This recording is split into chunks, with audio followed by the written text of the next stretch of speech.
ಬನ್ನಿ ನನ್ನ ಮಕ್ಕಳ, ಪೀಸ್ ಪೀಸ್ ಮಾಡ್ಬಿಡ್ತೀನಿ.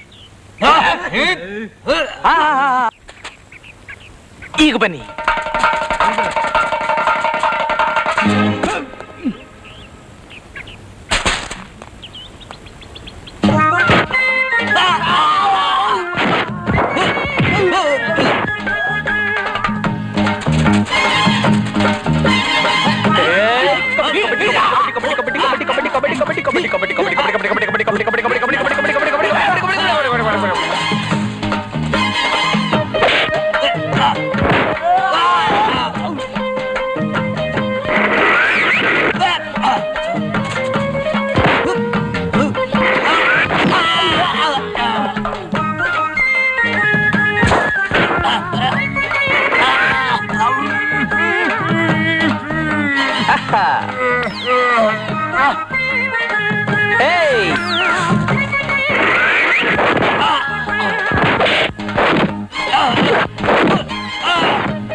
ಬಕರಗಳ ಯಾರೋ ನಿಮ್ಮನ್ನು ಕಳಿಸಿದ್ದು?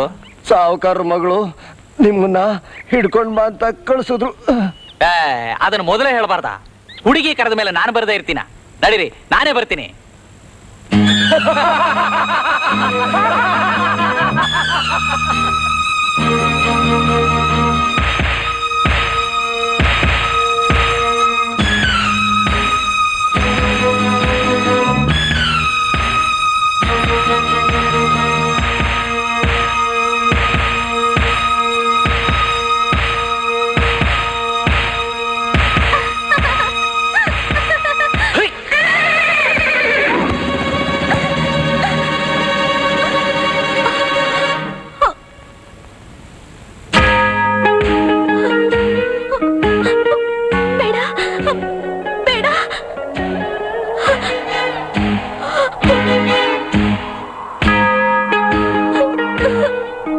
ಏನೇ ದೊರಸಾನಿ, ಇಷ್ಟೊಂದು ಅಹಂಕಾರಣ ನಿನಗೆ? ಆಳುಗಳನ್ನ ಬಿಟ್ಟು ಹೊಡೆಸಿ ಕೈಗೆ ಹಗ್ಗ ಕಟ್ಟಿ ಕುದುರೆ ಹಿಂದೆ ಎಳ್ಕೊಂಡು ಬರ್ತೀಯ? ಸುತ್ತಮುತ್ತ ಒಂದು ನರ ಪ್ರಾಣಿ ಕೂಡ ಇಲ್ಲ. ಈಗ ನೀನು ಎಂಥ ಜಾಗದಲ್ಲಿ ಸಿಕ್ಬಿದ್ದಿದೀಯ ಗೊತ್ತಾ? ಯೋ ಬೇಡಯ್ಯ, ನಾನೇನೋ ಆತರದಲ್ಲಿ ತಿಳಿದೆ ತಪ್ಪು ಮಾಡ್ಬಿಟ್ಟೆ. ಪ್ಲೀಸ್ ನನ್ ಬಿಟ್ಬಿಡು. ಹತ್ತೇರಿಕೆ, ಸುಮ್ಮನೆ ಬಿಟ್ಬಿಡೋದಕ್ಕಲ್ಲ ಕಣೆ ನಾನು ಇಲ್ಲಿವರೆಗೂ ಬಂದಿದ್ದು.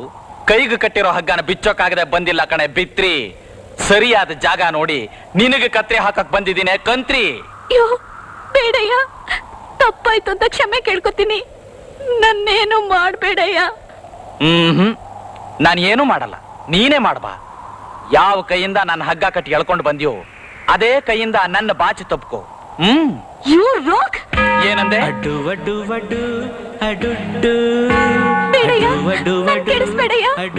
ನಾನ್ ಮಾಡಿದ ತಪ್ಪಿಗೆ ಬೇರೆ ಏನಾದ್ರೂ ಶಿಕ್ಷೆ ಕೊಡು, ಆದ್ರೆ ನನ್ ಶೀಲ ಕೆಡ್ಸಿ ನನ್ ಲೈಫ್ ಹಾಳು ಮಾಡ್ಬೇಡ ಪ್ಲೀಸ್. ಅಹಂಕಾರದಲ್ಲಿ ಮೆರೆಯೋರಿಗೆಲ್ಲ ಕಡೆಯಲ್ಲಿ ಏನ್ ಗತಿ ಬರುತ್ತೆ ಅಂತ ಗೊತ್ತಾಯ್ತಾ? ಹೇಳ್ಮೇಲೆ ಒಂಟಿಯಾಗಿ ಸಿಕ್ಕಿರೋ ಹೆಣ್ಣಿನ ಮೇಲೆ ಅತ್ಯಾಚಾರ ಮಾಡುವಂತ ಅಯೋಗ್ಯ ನಾನಲ್ಲ. ಇವತ್ತು ನೀನು ಸುಮ್ಮನೆ ಬಿಟ್ಟಿದ್ದೀನಿ. ಇನ್ನೊಂದು ಸಲ ಇಂಥ ಚೇಷ್ಟೆನೇನಾದ್ರೂ ಮಾಡಿದ್ರೆ ನಿನ್ನ ಮನೆಗೆ ನುಗ್ಗಿ ನಿನ್ ಏನ್ ಬೇಕಾದ್ರೂ ಮಾಡ್ತೀನಿ. ಗೊತ್ತಾಯ್ತಾ? ಗೊತ್ತಾಯ್ತು. ಇವತ್ತೇ ಕೊನೆ, ಮತ್ತೆ ನನ್ನ ತಂಟೆಗೆ ಬರಬೇಡ.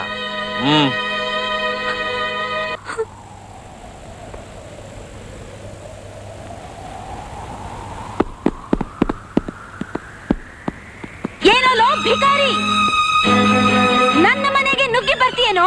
ಅಷ್ಟು ಧೈರ್ಯ ಇದೆಯೇನೋ ನಿನ್ಗೆ? ನೀನು ಗಂಡಸೆ ಆದ್ರೆ ಬಾರ ನೋಡ್ತೀನಿ. ಬರ್ತೀನಿ ಕಣೆ, ನಾಳೆನೆ ನಿನ್ ಮನೆಗೆ ಬರ್ತೀನಿ. ನಾನು ಅಂಜದ ಗಂಡು ಅನ್ನೋದನ್ನ ಮರಿಬೇಡ. ಬಾರಲೇ ನೋಡ್ತೀನಿ.